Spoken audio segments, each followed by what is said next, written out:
ধুবুৰী গোলকগঞ্জত নকল সোণসহ সৰবৰাহকাৰীক আটক কৰা হয়। ধুবুৰীৰ পৰা কোচবিহাৰ অভিমুখী বাছত চলোৱা তালাচীত উদ্ধাৰ 700 গ্ৰাম নকল সোণসহ 17,070 টকা নগদ ধন। ধৃত সৰবৰাহকাৰীটোৰ নাম হৈছে নিজামুদ্দিন ফকীৰ।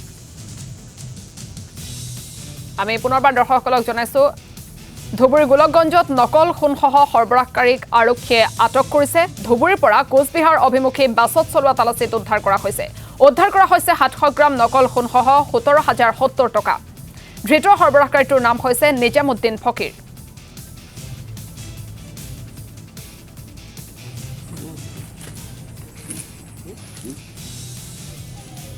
ইয়াৰ ক'ত যাব? কলকাতা। লগত কি আছে? লগত একটা পেতলেৰ ডালা আছে। হা? পেতলেৰ ডালা। পিতলে জাল। এইটো কি কৰিব? ওটা আৰ কি পেতলেৰ ডালা। এইটো কিহৰ কাৰণে আনিছে? ওটা আমৰা তাবিজ কবজ বানা বিক্ৰি। আপুনি কি কাজ কৰে?